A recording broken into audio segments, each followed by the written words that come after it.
Now let me give you one more scenario on setting goals. When I started making my first list, Mr. Shoaff said, "Mr. Rohn, looks like we're going to be together for a while." He said, "I've got a suggestion for you." He said, "I think one of the first goals you ought to set, you're a 25-year-old American male. Sure, you've made some mistakes, but now you're on the road to better things.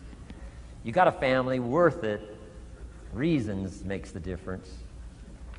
And he said, "You've got every reason to do this." He said, "Why don't you, among all the goals you're going to set, why don't you set a goal to become a millionaire?" A millionaire. This is America. All the possibilities are available. Why don't you set a goal to become a millionaire? He said, "It's got a nice ring to it." Millionaire. Enough zeros to impress your accountant? Millionaire. And he said, "Here's why." Now I thought, the man doesn't need to teach me why. I'm thinking, wouldn't it be great to have $1 million? He said, "No, that's not it. Here's why." And I had one of the greatest lessons I ever learned, and I'm about to share it with you. This will be worth the price of being here today if you can capture what I'm about to share with you.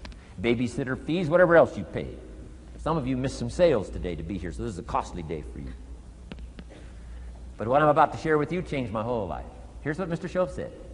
Set a goal to become a millionaire. And he said, here's why. For what it will make of you to achieve it. And I got one of the greatest classes in one sentence I've ever received in my life. Set a goal that'll make you stretch that far. For what it will make of you to achieve it. What a brand new reason for setting goals.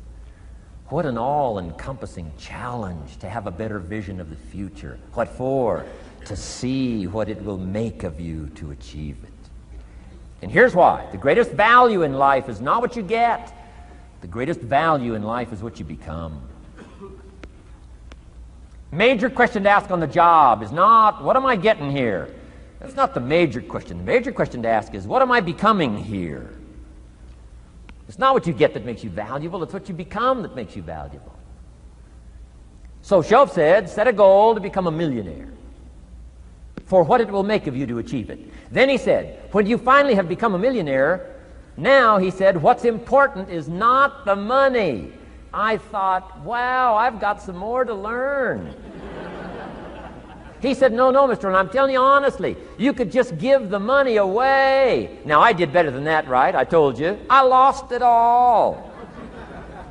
I'm rich by the time I'm 31. I'm a millionaire. I'm broke by the time I'm 33. So I didn't have to give it all away. I lost it all. Foolish mistakes I made. I'm a farm boy from Idaho. That early money drove me bonkers. I used to say, how many colors does it come in? I'll buy them all. I went crazy over that first money. I just went crazy. And then I made that one foolish mistake, right? Continuing guarantee. I mean, I'm so naive off the farm. I don't know what continuing means. And a few other mistakes. And by the time I'm 33, I'm broke. Now I've made and lost millions since then. But what an experience that was. And I'm telling you, the man was right. When I finally was broke at age 33, guess what I discovered? My money did not mean that much. It represented only a fraction of all my assets. Shoaff said, once you become a millionaire, Mr. Rohn, you can give all the money away. Because he says, what's important is not the money. What's important is the person you've become. Now, let me give you the key phrase on setting goals. Set the kind of goals that will make something of you to achieve them. Set the kind of goals that will make something of you to achieve them.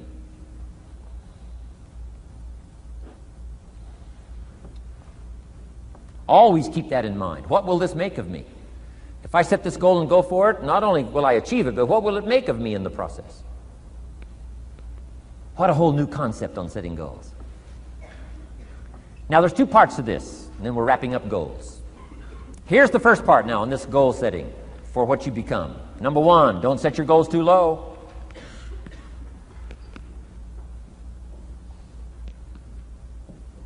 Interesting, we teach in leadership. You'll find it on the cassettes. Don't join an easy crowd.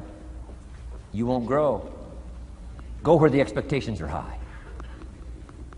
Go where the demands are high. Go where the pressure's on to perform, to grow, to change, to develop, to read, to study, to develop skills. I belong to a small group. We do business around the world. You cannot believe the expectations at that level. What we expect of each other in terms of excellence, far beyond average. Why? So that we can each grow, so that we can receive from the group, we can contribute to the group, something unprecedented. It's called living at the summit. Go where the demands are high. Go where the expectations are strong, so that it'll provoke you, push you, urgently insist that you not remain the same for the next couple of years, the next 5 years, that you'll grow and change. So don't set your goals too low. The guy says, well, I don't need much. Well, then you don't need to become much.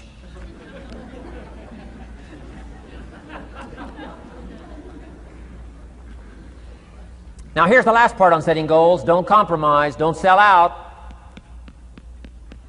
There were some things I went for back in those early years that I paid too big a price for. If I'd have known how much it was going to cost me, I never would have paid, but I didn't know. So don't sell out. Ancient phrase says, count the cost, count the cost, count the cost. An ancient story says, Judas got the money. You say, well, that's a success story. No. It's true, 30 pieces of silver in those days was a sizable fortune.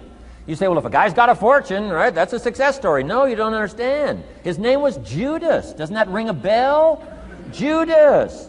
You say, oh, yes, Judas, the traitor. That's right, the traitor got the money. Doesn't that change the story? And the answer is, of course, it changes the story. Interestingly enough, after Judas gets the money from becoming a traitor, he's got the money in his hot little hand, and now he's unhappy. Somebody says, well, if you had a fortune, how could you be unhappy? Well, he wasn't unhappy with the money. He was unhappy with himself. Key phrase, the greatest source of unhappiness is self-unhappiness. The greatest source of unhappiness doesn't come from outside. The greatest source of unhappiness comes from inside. And here's where the erosion starts, doing a little less than you could. That's where the beginning little infection of unhappiness starts, doing a little less than you can, not feeling that good about yourself. So don't let that happen. Judas is unhappy. He says, what'll I do? He says, oh, I'll just take the money back. Walked in where he got the money and said, here, take this money, I'm unhappy. They said, heck with you, Judas. We got what we wanted, you got what you wanted, out. They threw him out with his money. Judas says, well, what'll I do now? He says, oh, clever. Should have thought of this first. I'll just throw the money away. And he proceeded to throw his fortune away. Why would he throw his fortune away? He was so unhappy with himself. And that's not even the end of the scenario. After he threw his fortune away, he couldn't change what he became, a traitor. And now, in total abject frustration, he goes out and hangs his worthless self, which all traitors should do, save the state the money.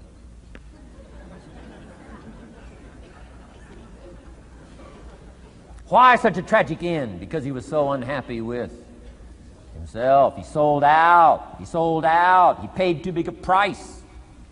Ancient script sums it all up and said, what if you gained the whole world and it cost you your soul? Too big a price to pay if you got the whole world. Don't sell out. Don't compromise your values. Don't compromise your virtues. Don't compromise your philosophy. Key. Here's the key word, beware. If Judas could speak back, he'd probably say beware. Two good words from ancient script. One, behold, the positive word. Behold the possibilities, behold the opportunity.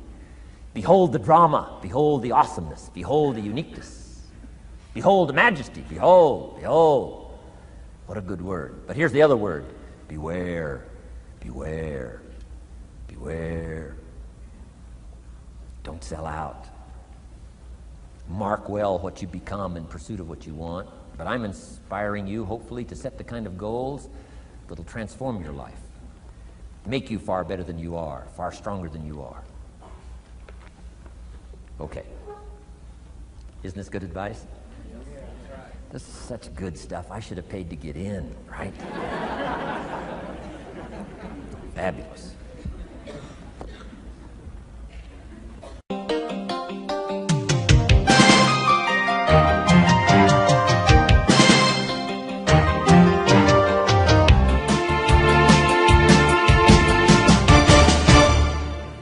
What should a child do with $1? Let me give you the best advice I've got. And this is called sort of middle of the road scenario, and I'll show you how these numbers may change, but here's what I teach. Kids, never spend more than 70 cents. Okay, now you got to pick some number. When I met Mr. Schoaf, I was at about 110%. But remember this, if your outgo exceeds your income, your upkeep becomes your downfall. Good little scenario. So here's the number that I found works best in developing a good financial plan. Never spend more than 70 cents out of every dollar from now on. Now kids ask me what? What do you do with the other 30 cents? Here's my best advice. 10 cents, charity. 10% charity. Supporting worthy projects, helping people who cannot help themselves. Some churches teach tithe, peace, portion. Turning back part of what you take out. Excellent, excellent philosophy. That's what that 10% is. And nothing teaches children responsibility and character better than generosity. No school, no class, no teacher can teach character better than the simple act of generosity. 10 cents out of every dollar. Now you can pick your own number. I'm just giving you my best scenario. Now the time to start this is when the amounts are small. Easy to give a dime out of $1. I'm telling you, kids will give you 10 cents out of every dollar if it's part of their philosophy, if you sell them on it.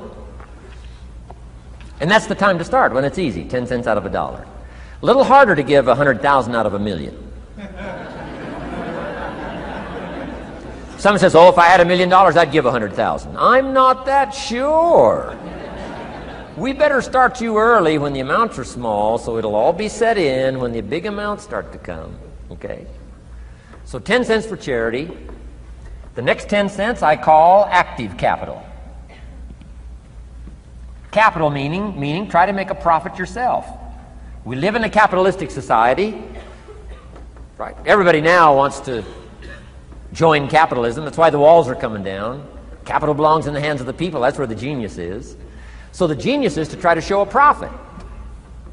Buy and sell. Render service. Show a profit. Now here's what I teach kids. Profits are better than wages. Wages are okay, but wages help you make a living. Profits help you make a fortune. The key is to just understand philosophically a little simple economic scenario. And there's all kinds of ways to make a profit. I'm working on a new book. Here's what it's called. I think it's going to be called, Of Course Kids Should Pay Taxes. It's going to be an interesting book. In California, where I live, kids do pay taxes. If an 8-year-old walks into 7-Eleven, buys something that costs $1, the proprietor makes him cough up 7 more pennies. 8-year-old says, what's these 7 pennies? Proprietor says, that's taxes. That's taxes. Kid says, well, I'm only 8. Proprietor says, congratulations, you're my youngest taxpayer. So in California, kids do pay taxes. Now the question is, should they? Now the title of my book is, Of Course Kids Should Pay Taxes. You got it. Right? The disciple went and caught a fish, found the miracle coins, and paid his taxes and Jesus' taxes. So way back then, Jesus did pay taxes. Now the question is, should he? And the answer, my little book says, of course Jesus and kids should pay taxes. Of course. Of course. If an 8-year-old wants to ride his bicycle on the sidewalk instead of in the mud, you have to pay taxes. Things cost money. Got to pay taxes. Aircraft carriers keep tyranny over there instead of over here. Aircraft carriers cost money. It's expensive to run this whole show. We can't use used missiles. I mean, you know, it's expensive to run the whole deal. Of course, everybody has to pay.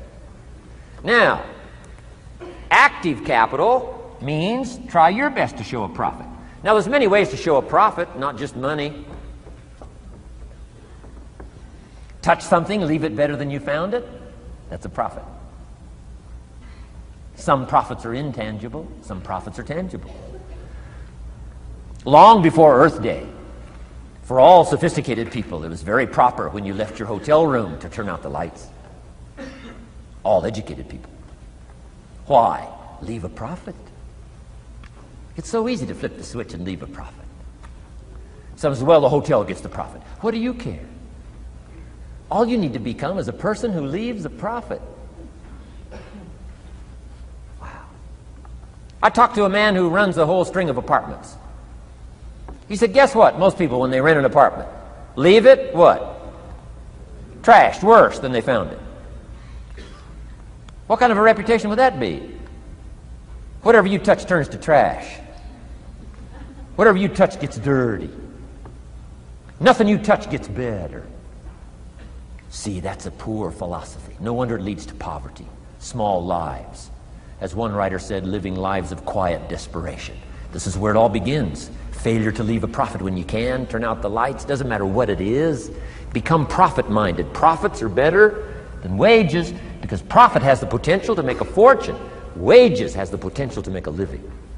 So I teach kids, take part of your wages. If you earn the money, take part of it for charity and part of it to see if you can't make a profit. And there's all kinds of ways. My book's going to be full of all kinds of ways kids can make money. I teach kids how to have 2 bicycles, one to ride and one to rent. I mean, you know, it doesn't take long to get into business. You don't have to be a genius. Halfway bright, you can start showing a profit. Now, here's the next 10 cents called passive capital. Meaning, let somebody else use the capital, you provide it, you're passive, they're active. And let them pay you interest. Profits and interest. Unique way to make a fortune. In fact, there's a Bible philosophy. I teach teenagers this Bible philosophy. Here's what it teaches. The borrower is servant to the lender. Wow. So where is the power position? Not a spender, a lender. And if I've taught teenagers well, if you ask them, among some of the things you want to be, you know, when you grow up, you know, as years pile on, what would you like to be? I'm telling you, among some of the things that they would like to be, if they've sat in on my classes or gotten some of my material, they would say, I want to be one of them lenders. Powerful position. Let somebody else use your capital. Some projects require more capital than any one person has. So we've got capital pools, whether you put it in a financial institution or whatever, right? Earn an interest, earn a profit, right? Buy a car and sell it for more than you paid for it. Why? Because you leave it better than you found it. Touch something and leave a profit. Okay? It's not just wrapped up in money and economics. This helps to teach all other scenarios of life on profit and capital and expenditures, what to do with your time and what to do with your life, and as well as what to do with your money. Okay? Now, this little scenario I call the ideal. Now, here's what's important. To set up the ideal and work toward it. Because at first you may not be able to do these numbers. Some people are in such desperate situation currently, they got to go 97, 1, 1, and 1. I mean, you know, I had to start there. Start with pennies. And remember, it's not the amount that counts. Mr. Schoaf gave me the clear situation. Here it is. It's not the amount that counts, it's the plan that counts. When I met Mr. Schoaf, I'm 25 years old. I said to him, if I had more money, I'd have a better plan. He said, no, Mr. Rohn, if you had a better plan, you'd have more money. 6 years? 6 years? In America, 6 years? Come on, it's not the money, it's not the amount, it's the plan that counts. So set up an ideal plan like this. Now you can rearrange this and modify it to suit yourself. I'm just giving you here as an example. So set up the ideal and then start making progress toward it. Okay. Because finally these numbers are going to change if you move on up into the higher area. right? The people I work with around the world couldn't spend 70 cents out of every dollar. It would be obscene. That'd be too much. So these numbers are bound to change. I don't know what mine are. Probably 20% up here.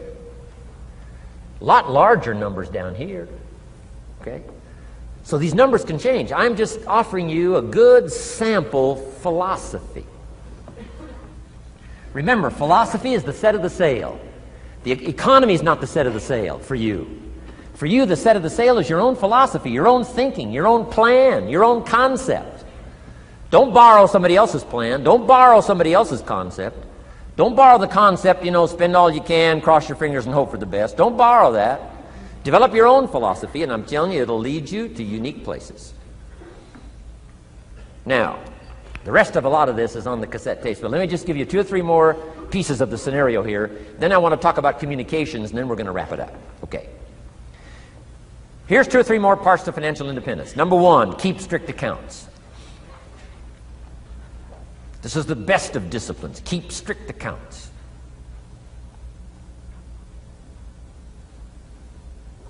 Did you ever hear this expression? I don't know where it all goes. Did you ever hear that?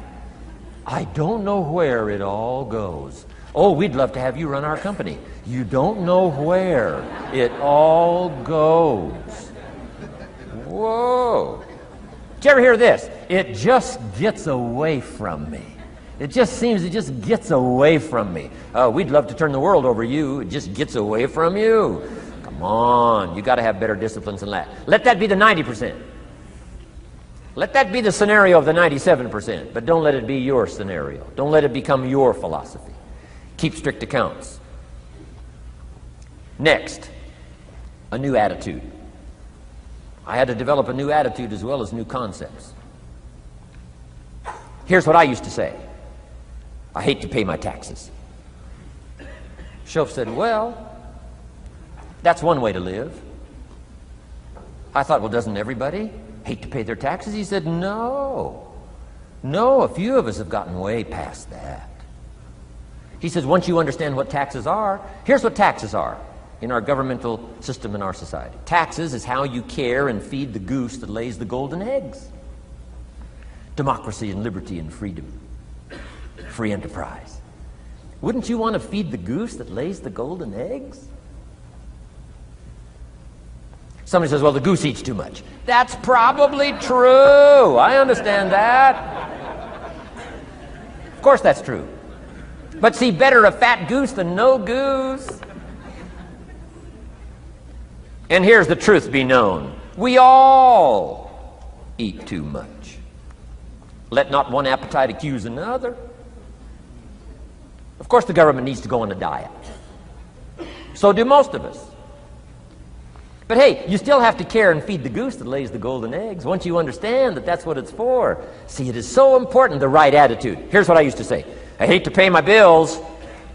You open up the mails, nothing but these window envelopes, bills. I hate to pay my bills. Shoaff said, well, that's one way to live. I said, well, doesn't everybody hate to pay their bills? He said, no, some of us are way beyond that. I said, is it possible to love to pay your bills? He said, yes.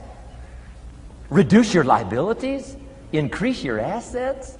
Wouldn't you love to do that? So start a whole new attitude here. Next time you pay $100 on an account, put a little note in there and say, with great delight, I send you this $100. I mean, they don't get many letters like that. Reduce my liabilities, increase my assets. My picture's changing. My picture's improving. I love to pay my bills. Keep the money in circulation. Pay my taxes. Feed the goose that lays the golden eggs. It's a matter of attitude. And here's the last on attitude. Everybody must pay.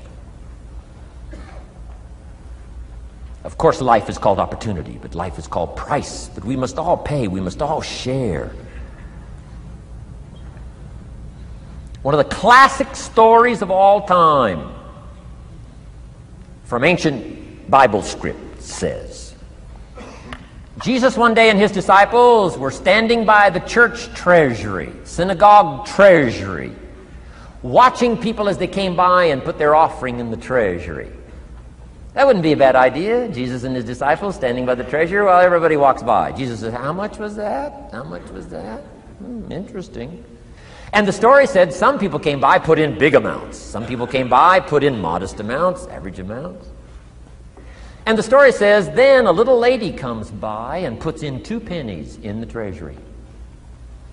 Jesus says to his disciples, look at that. Look at that. His disciples said, 2 pennies, 2 pennies. What's 2 pennies? Jesus said, no, you don't understand. She gave more than everybody else. They said, 2 pennies is more than everybody else? He said, yes. Because I'm certain that her 2 pennies represented most of what she had. And if you give most of what you have, then you've given the most. Wow. What a lesson to learn. It's not the amount. It's what it represents of your life that counts. Now let me give you the wisdom of the scenario that did not occur. And this is the greatest of wisdom. And in my own particular, peculiar brilliance, I have the ability to record for you what was not recorded in the scenario of the story. Here's what did not occur, which may teach us one of the greatest of the wise things that was taught in this scenario. Here's what did not occur in the scenario. Jesus did not reach into the treasury and get this little lady's 2 pennies and run after her and say, here, little lady, my disciples and I have decided that you're so pitiful and you're so poor that we've decided to give you back your 2 pennies. I'm telling you, that did not occur. If it would have occurred, she would have been what? Insulted. She would have rightfully said, I know my 2 pennies aren't much, but it represented most of what I had. And would you insult me by not letting me contribute what I wanted to contribute, even if it's only 2 pennies? I'm telling you that did not occur. Here's part of the wisdom of the story that was not recorded. Jesus left her pennies in the treasury, meaning everybody has to pay, even if it's only pennies. That's the key. And whether you start with pennies or whether you start with dollars or whether you start with nothing, remember, part of the scenario is to spend, of course. Part of the scenario is to invest, and part of the scenario is to show a profit, and part of the scenario is to help take care of people who can't take care of themselves. If you'll set up your own philosophy, I'm not asking you to buy my philosophy. I'm not asking you to adopt my numbers. I'm only wanting to provoke you to think, for you to come up with a splendid economic philosophy that's got you up early and got you up late, has got you thinking and pondering ways to use your resources and turn it into the dreams you want for the future. And that's my little story on financial independence. Okay. Here's the next to the last subject, communication. How to affect other people with words. I've got just a little 4-point program here for you to consider. The whole expanded version now, 3 days, right? 3 days of all this is in that package that you're taking home. So this is called an abbreviated version of all the rest, this 1 day, video day. 4 steps to good communication. Here's number 1, first of all, words can work miracles. That's why communication is so important. Words can work miracles. Words are powerful. Words are almost godlike. In fact, ancient script says the Word was God. God was the Word. Wow, words and God. I said to my Israeli audience last year, in the beginning, the story of creation is unique. It says, in the beginning, Jehovah God spoke and said what? We've got some students here, I'm sure. In the beginning, Jehovah God spoke and said what? Let there be light. And what? There was light. Wow! Wow! It looks like words create light. Is that possible? I'm telling you it's possible. Humans can get pretty close. What if somebody can't possibly see how they could do well, how they could become successful, how they could transform their lives and their health, their future, and their finances, spiritually, and every other way? They can't see, and you come along and share your story, and maybe borrow some other stories. And by the time you get through with a good presentation to this person, they say, now I can see. Before you got here, I was blind. I was in the dark. And while you were talking, some things dawned on me. Is it possible to create light with human intelligence, with words? And the answer is, of course, of course. Here's part of the spectacular opportunity as a human being. One person talking to another. It's got so much power, so much potential. A mother talking to a daughter, a father talking to a son, salesperson talking to a client. Nothing more magical and powerful, awe-inspiring than words have the ability to dramatically affect people's lives and futures. So become a good communicator. Let me give you some good keys to good communication. Here's number one: have something good to say. Communication starts with preparation. Getting ready to speak this year, getting ready to speak next year. Attend the classes, read the books. Have something good to say. Here's 4 good words to help you to have something good to say. 1 is interest. Develop a new interest in people and life and what's going on, economics and politics, religion, social structure, possibilities, opportunities. Develop a new interest. Here's the next word: fascination. Goes that step beyond interest. That's why kids learn so much that first 6 years. Fascination. Adults are walking on ants. Kids are saying, don't walk on these ants. I'm studying these ants. I'm looking at these ants. Kids are so fascinated. How come an ant can carry something bigger than he is? Wow. That's how come they learn so much. They're fascinated. And here's another little clue I've learned. Turn frustration into fascination if you can. You'll learn more. I've worked on this. I'm pretty good at it. Out in Los Angeles, I'm on the freeway. My airplane leaves in 45 minutes. The traffic is moving not 1 inch. I am now fascinated. I'm telling you. Now, it doesn't work every time. That's true, but every time it does work, I'm telling you, you'll come away with more. Learn to be fascinated instead of frustrated if you possibly can. Turn that little scenario on for yourself. Next is sensitivity. You got to understand, we use the phrase, where people are coming from, where they've been, what's going on. Sensitivity training is so important. People not like you, people that have got challenges and problems and difficulties, you got to do your best to be sensitive to other people, where they find themselves, the pit they might be in currently, what's going on. Be sensitive to that. Here's 2 of the greatest things said about Jesus. 1, it said he was touched. He was touched by where he found some people. He was touched by the misery he found some people in. He was touched. He was touched. And here's the other word. He was moved, it said. He was moved, touched and moved. If you really want to communicate well, you got to be touched and moved. Not just by your own drama of life, but by the drama you know is going on in other people's lives. Sensitivity. How does an adult 40 talk to a child who's 12? You got to be sensitive. Not just to your current situation. One of the best ways to identify with a child who's 12 and you're 40 is remember when you were 12. Go back, remember the scenario and let it hit you again, let it touch you again. I don't have any problems with 12-year-olds. I remember almost every day of being 12. 12's a unique year. 1, you're not 13. I mean, you know. If I heard it once, I heard it 100 times. Of course you can't go, you're not a teenager. Wow, I can't wait for this year to be finished. Remember, that's part of sensitivity. Remember. Apostle.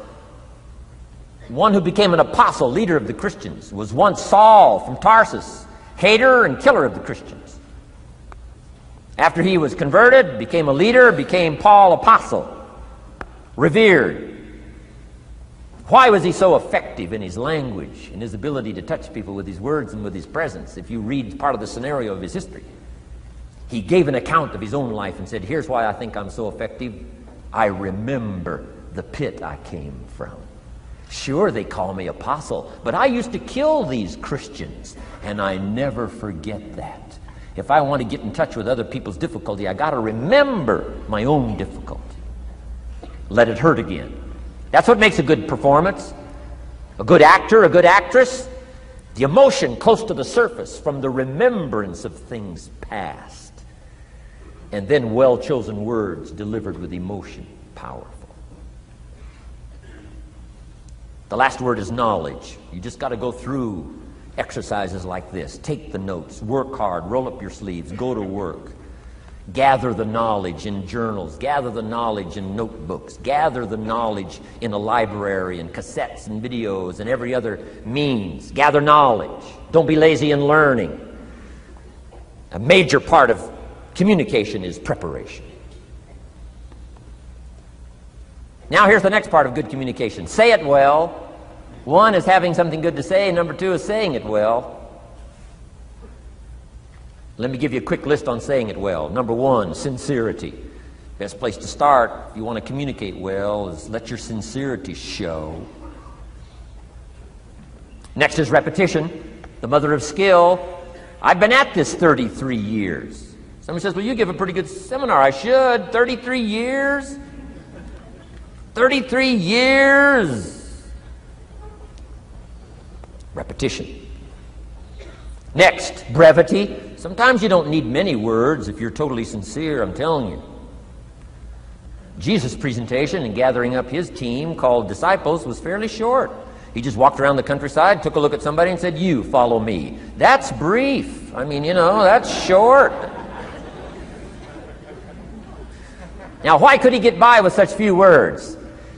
And this takes care of a lot that I've tried to share with you today called personal development. Here's why I think Jesus could get by with such few words. For all that he was, that he didn't have to say. Take that scenario home. For all that I am, that I don't have to say. Just a few words could be dynamic in affecting someone else's life. A child, a business colleague, a sales client. Next, vocabulary. Got to work on your vocabulary. Some of my friends took a survey among prisoners working on some rehabilitation program. They weren't particularly looking for this, but here's what they found. There's definitely a relationship between vocabulary and behavior. And here's what they found out. The more limited the vocabulary, the more tendency to poor behavior.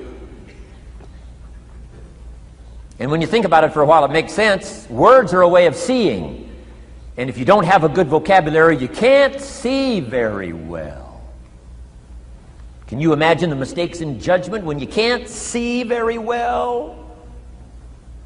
Next, words are a way of expressing what's going on in your head, what's going on in your heart. What if you can't see well and you can't express well? You can imagine the tragic scenario of 5 years of that, 10 years of that, 20 years of that showing no improvement. Behavior now becomes a major problem.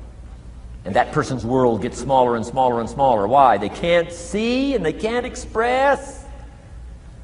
And finally, they don't need much bigger place than a 10 by 12 cell. Their world is so small anyway, don't need much bigger place.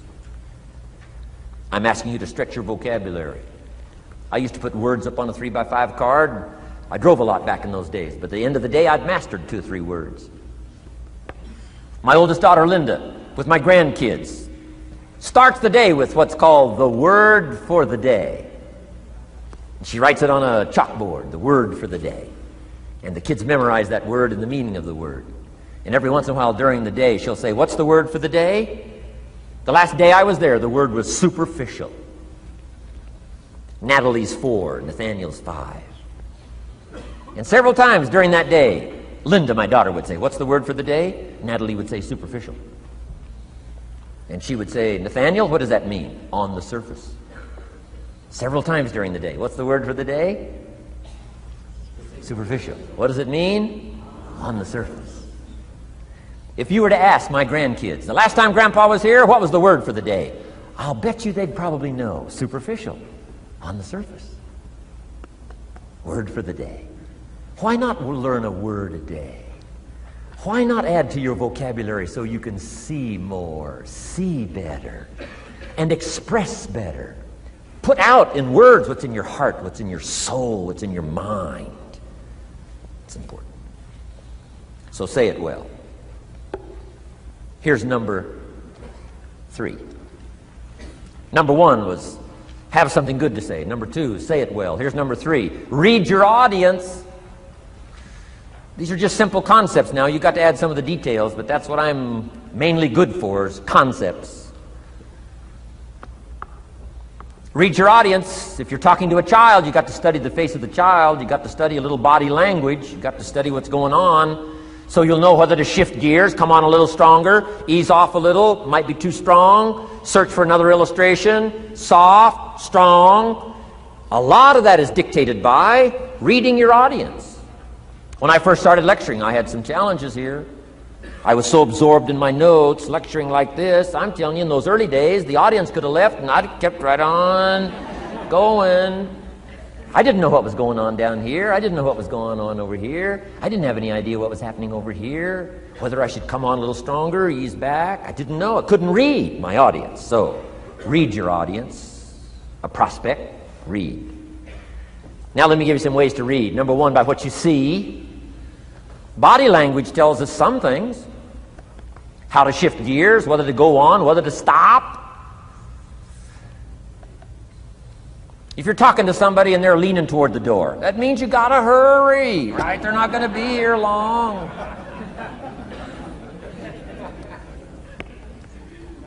Body language.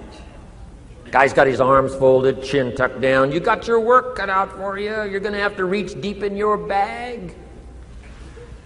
Find some extraordinary stories. This one's not gonna be easy. What tells you that? Reading what you see. Here's the next one. Read what you hear. You've got to read a child's impatience. Kids don't mind telling you whether they're bored or impatient.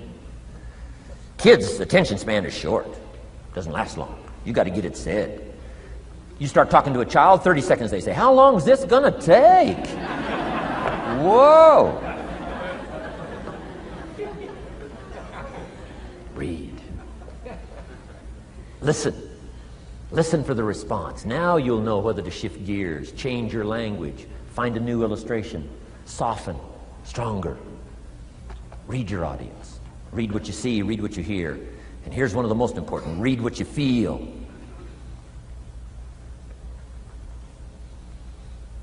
Now, women are probably better at this than men when it comes to picking up emotional signals. Men, they can see, and men, they can hear, but it takes a little training for a man to pick up those emotional signals that are so important, so you don't say the wrong stuff. Because it's so easy to make a mistake in language. What if you meant to say to someone you care about? What if you meant to say, "What's troubling you?" And instead you said, "What's wrong with you?"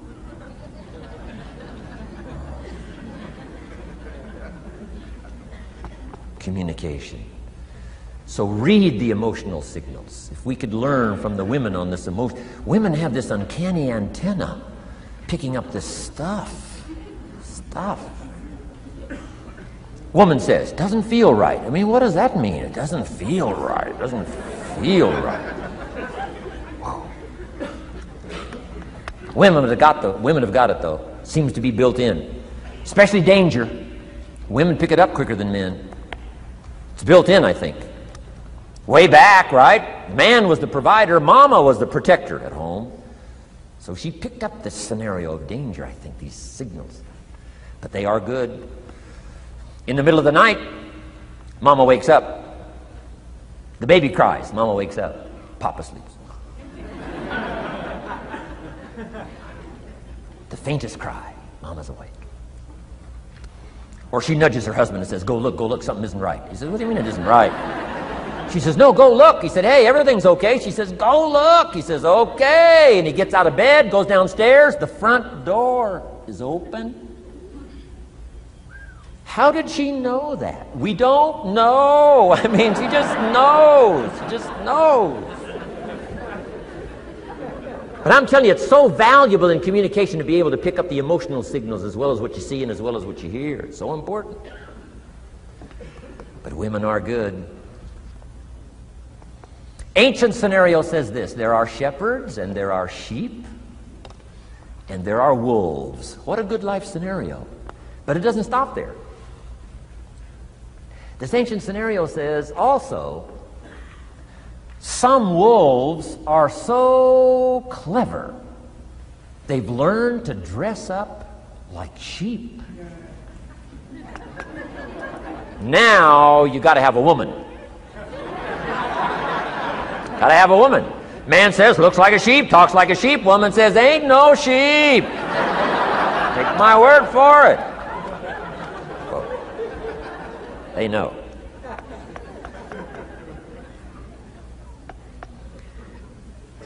Read. Pick up the signals. Don't ignore the signals.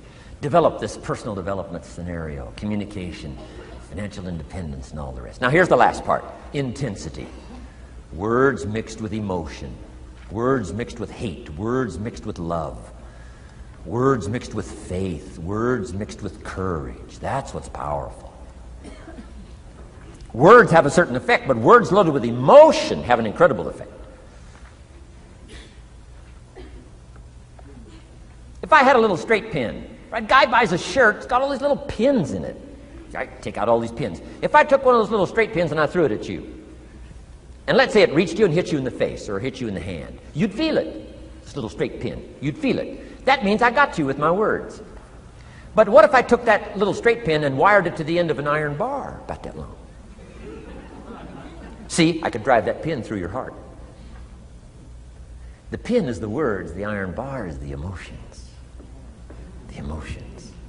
Here's the best I could share with you. Put more of you into what you say. Don't be casual in language. Don't be casual in words. Casualness leads to casualties on the freeway and in communication. Don't be lazy in learning good communication. And put more of you. Now here's the last thought. The emotions must be measured. It can't be too much for the occasion if it's not called for. In leadership we teach, don't shoot a cannon at a rabbit. It's effective, but you've got no more rabbit.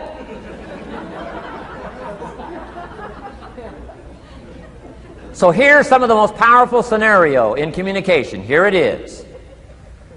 Well-chosen words mixed with measured emotion.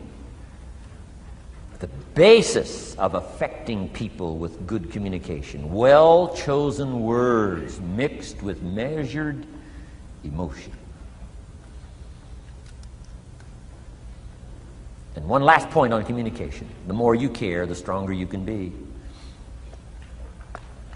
The more you care as a mother, the stronger you can be with your children. The more you care as a father, the stronger you can be. The more you care as a leader, the stronger you can be in helping to solve problems, getting on somebody's case. The more you care. But you got to care.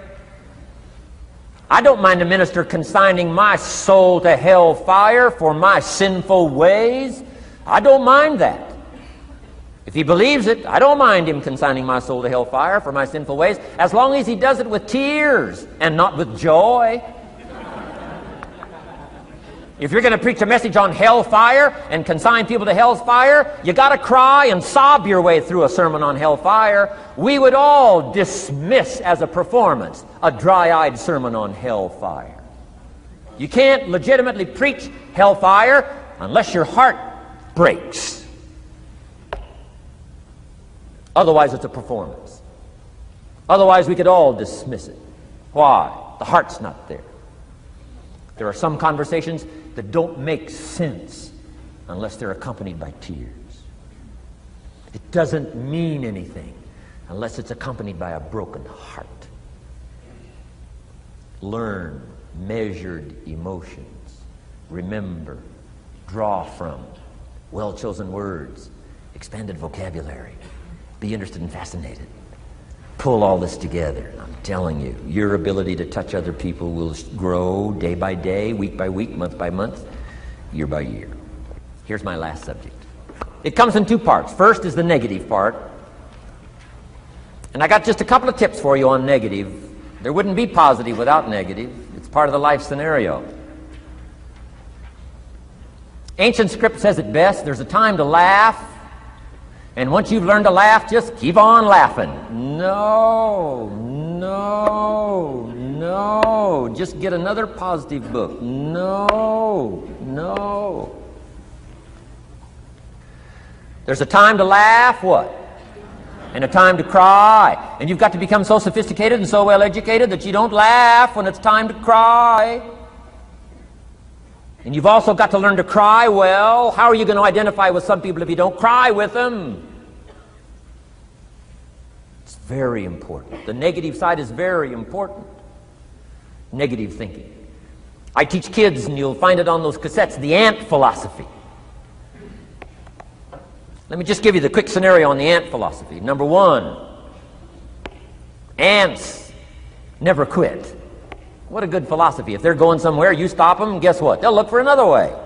How long will they look? Till they find it, or till they die. What a great philosophy. But here's number two. I can't give them all to you, but here's number two. Ants think winter all summer. You've at least got to be that bright. You can't think summer all summer. You got to do some winter thinking in the summer. You say, well, the sky is blue, the clouds are fleecy. You can't be faked out by that. Ancient story says, don't build your house on the sand in the summer. Why would we be cautioned not to build our house on the sand in the summer? Because it's easy to get faked out. So what should you do during the summer? Think winter. Think storm.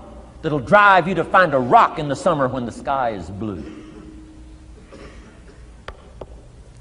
Key, negative is normal. You got to handle it. You can't dismiss it. It's part of the life scenario, like your white corpuscles we talked about earlier. So don't ignore it. Let it be part of the scenario. Here's the key. Learn to master it. Negative is not to be ignored. It's to be mastered. It makes us better than we are to wrestle with it. It makes us better than we are to be alerted to tyranny that moves into Kuwait, or ignorance that moves into your life, or procrastination that moves in and robs you of your fortune, or poor health that's going to be the legacy of those who neglect their health disciplines. You got to do battle with the enemies on the outside and on the inside. So learn how to handle the negative. And now here's the last, called the positive. Let me give you the day that turns your life around, as quickly as I can.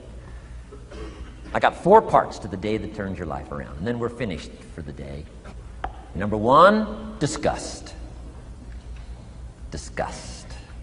Disgust is a negative emotion, but it can have a very positive, powerful effect. Disgust says, I've had it. What an important day that could be. I've had it. Wow. I met a beautiful, powerful, accomplished executive lady in New York. The company invited me to come in.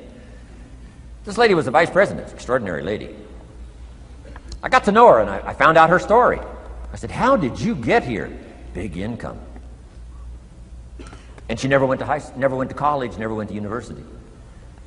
I said, how did you get here? Executive, powerful, income. She said, well, let me tell you part of the scenario. She said, when I was a young mother a few years ago,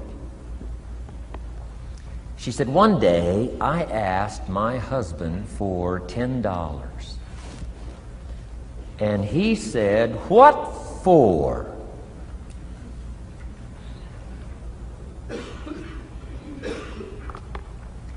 She said, before that day was over, I decided I would never, ever ask again. She said, I started studying opportunity, found it, took the classes, put myself through the schools, did the scenario. Now I'm vice president. I make a lot of money. And she said, I kept my promise. I've never, ever had to ask again. It's called a life-changing day. The day you say, enough is enough. Now, if you can add an act to your disgust, it helps. A man takes a shotgun to his car, blows out every window, destroys every tire, puts 100 rounds in it, and says, I've driven this embarrassing thing for the last time. And then he saves it. He saves it.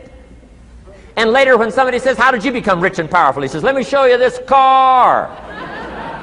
One day I'd had it up to here, I blew it to smithereens.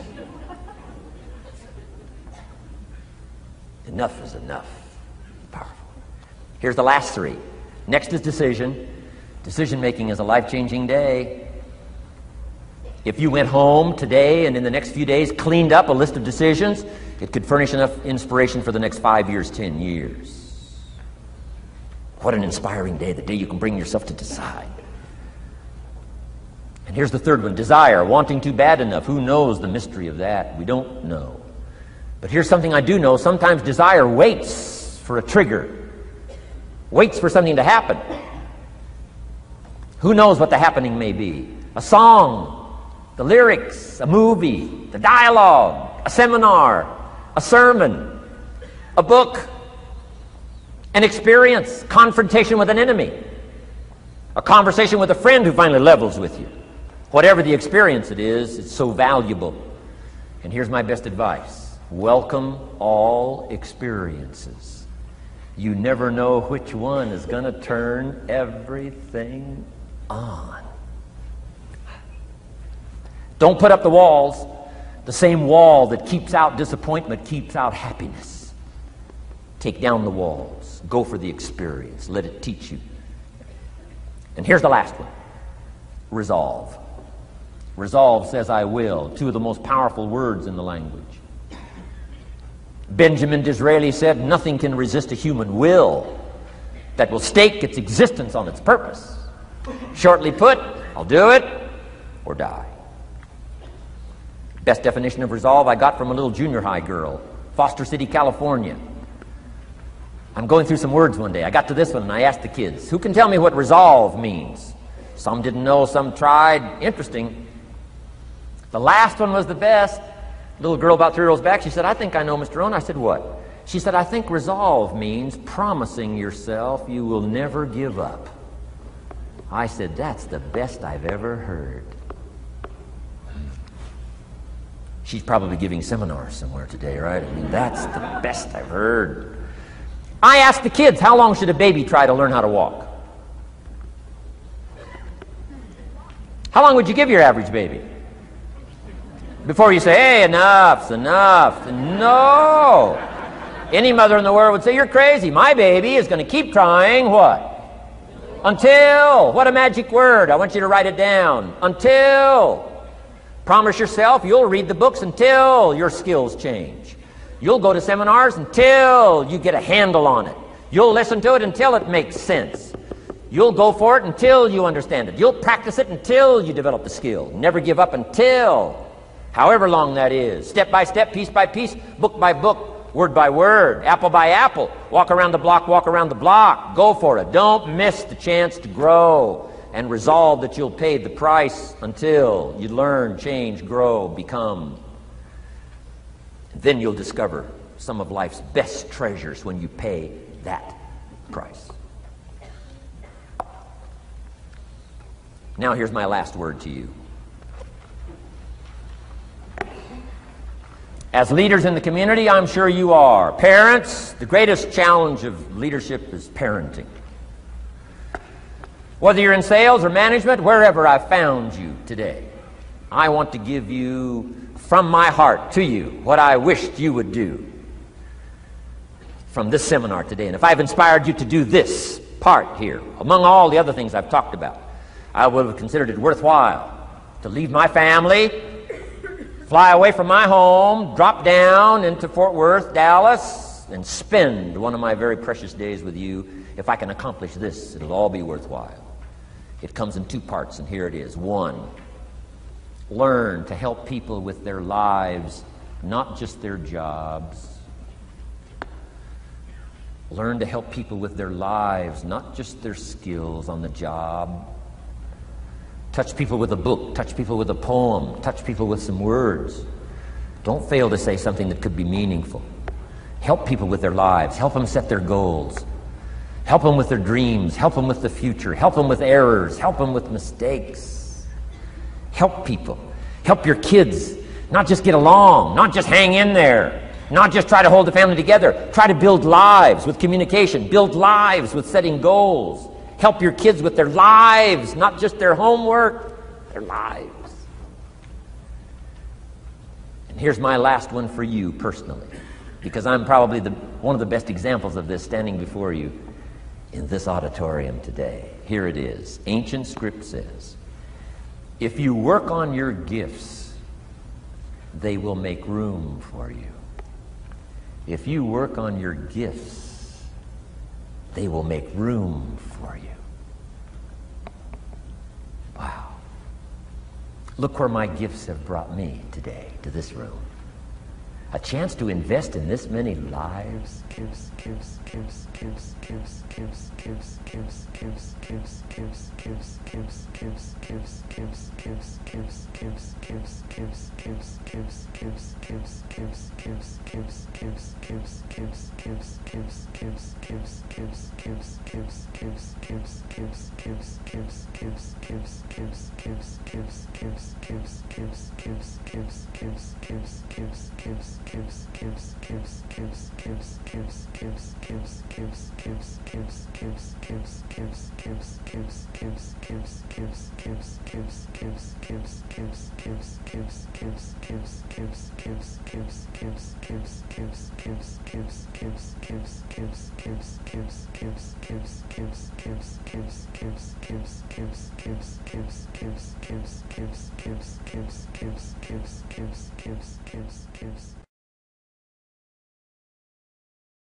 He said, no, Mr. Rohn, I'm telling you honestly, you could just give the money away. Now, I did better than that, right? I told you. I lost it all. I'm rich by the time I'm 31. I'm a millionaire. I'm broke by the time I'm 33. So I didn't have to give it all away. I lost it all. Foolish mistakes I made. I'm a farm boy from Idaho. That early money drove me bonkers. I used to say, how many colors does it come in? I'll buy them all. I went crazy over that first money. I just went crazy. And then I made that one foolish mistake, right? Continuing guarantee. I mean, I'm so naive off the farm. I don't know what continuing means. And a few other mistakes. And by the time I'm 33, I'm broke. Now I've made and lost millions since then. But what an experience that was. And I'm telling you, the man was right. When I finally was broke at age 33, guess what I discovered? My money did not mean that much. It represented only a fraction of all my assets.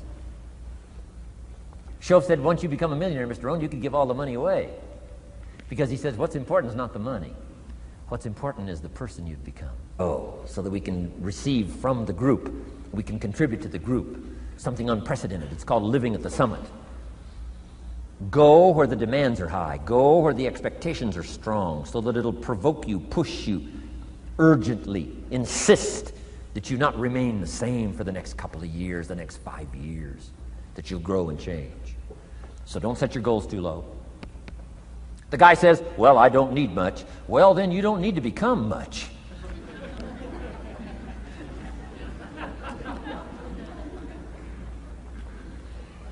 Now, here's the last part on setting goals. Don't compromise. Don't sell out.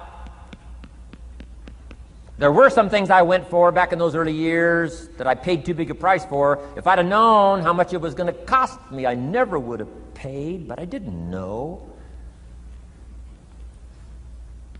So don't sell out.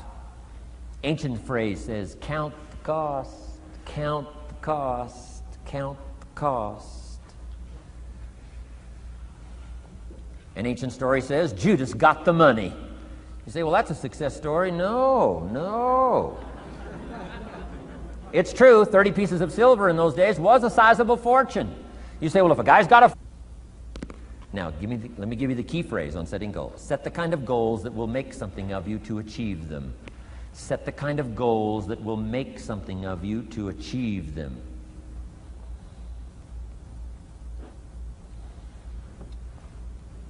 Always keep that in mind. What will this make of me?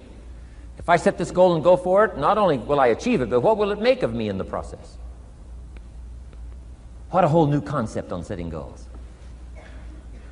Now, there's two parts to this, and then we're wrapping up goals. Here's the first part now in this goal setting for what you become. Number one, don't set your goals too low.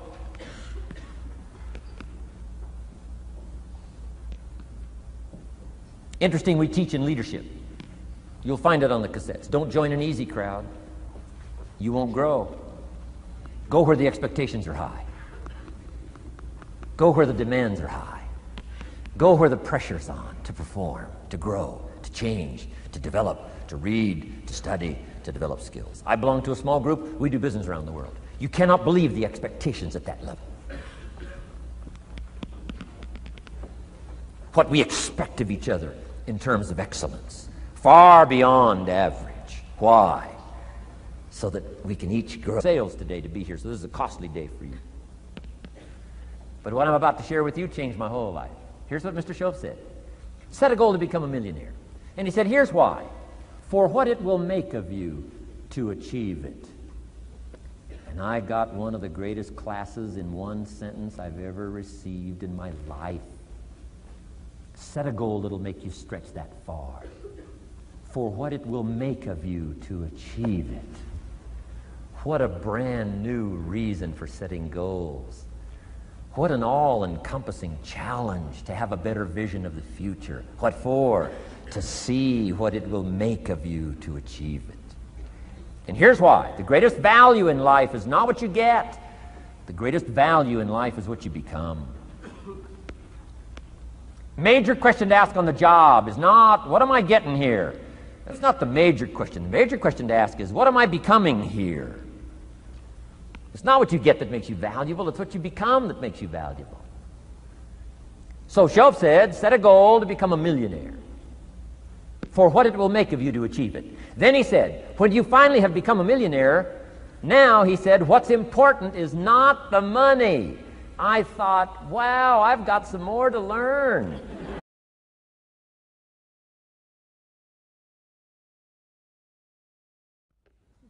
Now, let me give you one more scenario on setting goals. When I started making my first list, Mr. Shoaff said, Mr. Rohn, looks like we're going to be together for a while. He said, I've got a suggestion for you. He said, I think one of the first goals you ought to set, you're a 25-year-old American male. Sure, you've made some mistakes, but now you're on the road to better things. You got a family, worth it. Reasons makes the difference. And he said, you've got every reason to do this. He said, why don't you, among all the goals you're going to set, why don't you set a goal to become a millionaire? A millionaire. This is America. All the possibilities are available. Why don't you set a goal to become a millionaire? He said, it's got a nice ring to it. Millionaire. Enough zeros to impress your accountant? Millionaire. And he said, here's why. Now, I thought, the man doesn't need to teach me why. I'm thinking, wouldn't it be great to have $1 million? He said, no, that's not it. Here's why. And I had one of the greatest lessons I ever learned, and I'm about to share it with you. This will be worth the price of being here today if you can capture what I'm about to share with you. Babysitter fees, whatever else you paid. Some of you missed some